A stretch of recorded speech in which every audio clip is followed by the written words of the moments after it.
The couple who burned the fingers of a 2-year-old boy in the Shanti region has been remanded into prison custody to reappear in court on October 6, 2015. Judge Peter Pong Buahene remanded Nanoti and Ritoti, caretakers of the boy, to allow the prosecution more time to investigate the matter. The two are accused of burning the fingers of the 2-year-old boy with a red-hot iron. FM's Erasto Sasaredonko reported the couple, particularly the woman, showed no sign of remorse when they were remanded on Thursday.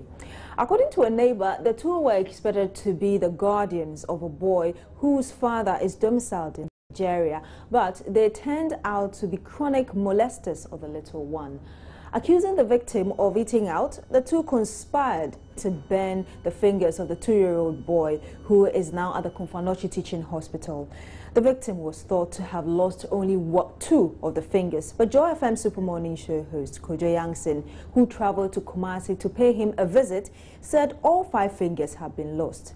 Kojo Yangsin spoke to the surgeon in charge of the boy's case.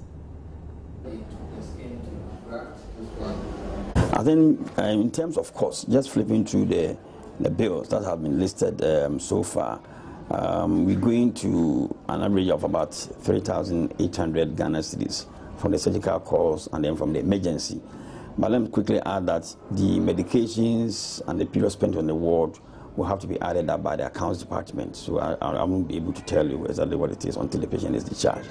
So it will be no less than 3,000? Oh, certainly, yeah. So far? So far, yeah. But are there likely to be future costs in continued treatment of this child? Oh, certainly. Like I said earlier, this is a patient who is going to need support. I mean, psychologically, socially, and this is a child that if he's going to be of use to himself or to herself, and then for the future, he has to be very well educated, for instance.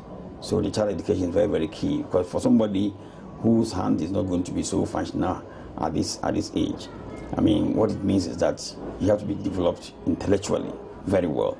And then in the long term, this child is also going to require a very good prosthesis. And these prostheses are actually varied.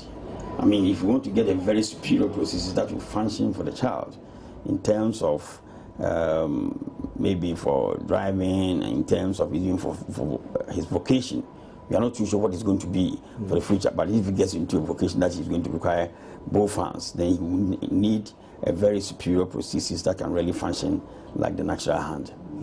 So, are you able to throw out a ballpark figure of how much the that will be very difficult. That will be very important. Those ones come in very, very expensive. Yeah.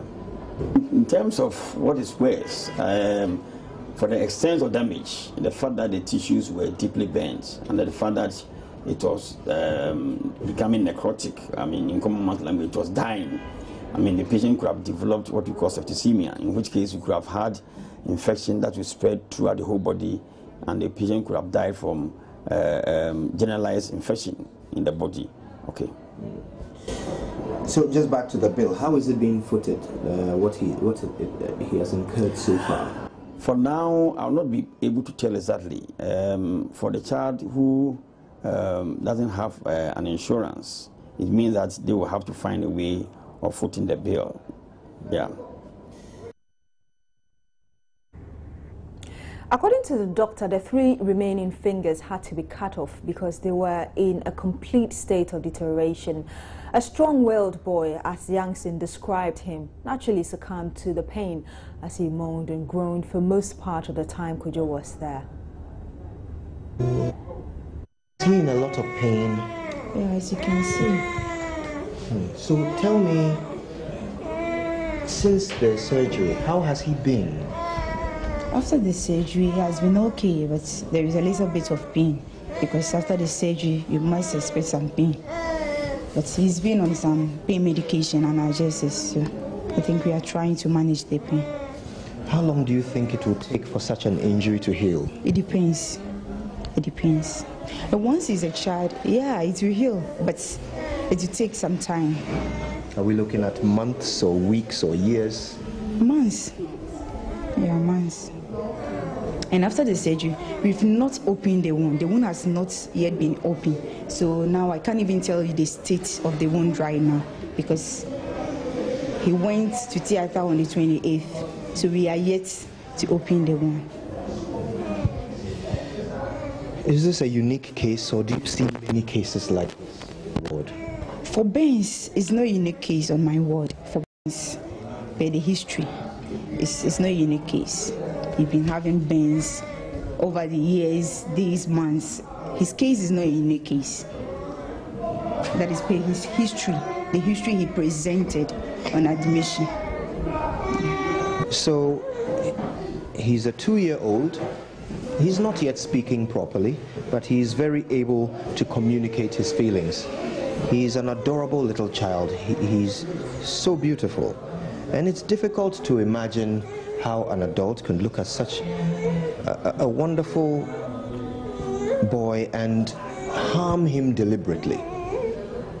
I'm sure no parent will find it easy to imagine. Youth is on his side. Hopefully he will recover, as the nurses have told us. But what a scar to leave on an innocent mind and an innocent body. Will he let me carry him? Will he?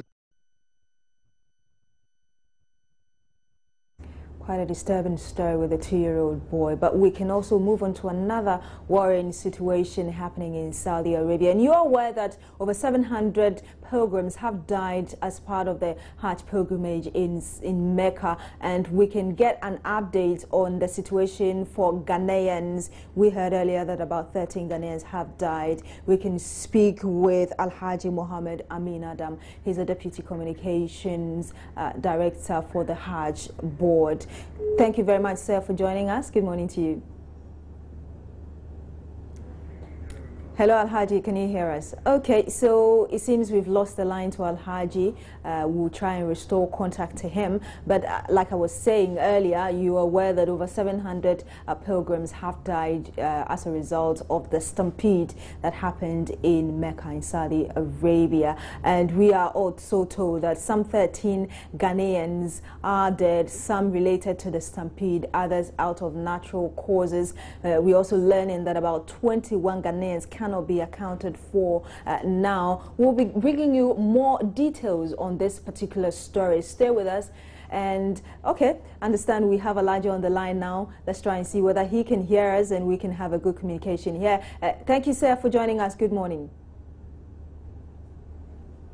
Good morning, Patrick.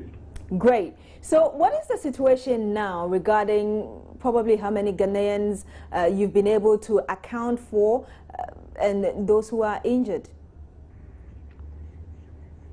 Well, thank you very much for having me. Let me also say good morning to you.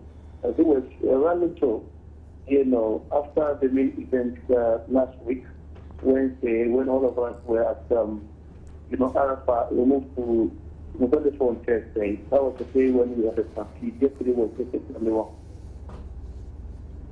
Great. So how many people have you been... Hello, can you hear us, sir? Okay. Hello, Al-Haji, can you hear us?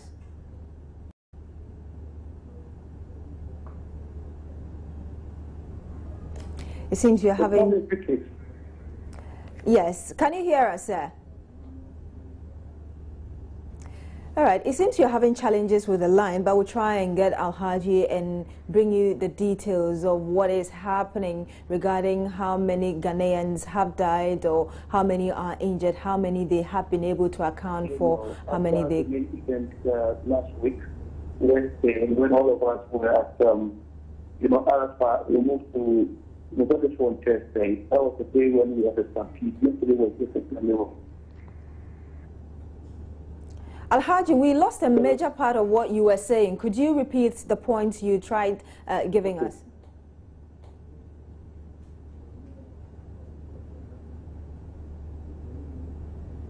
You're still here on News Desk on Joy News on Multi TV. My name is Beatrice Edu. We'll be back shortly. Please stay with us.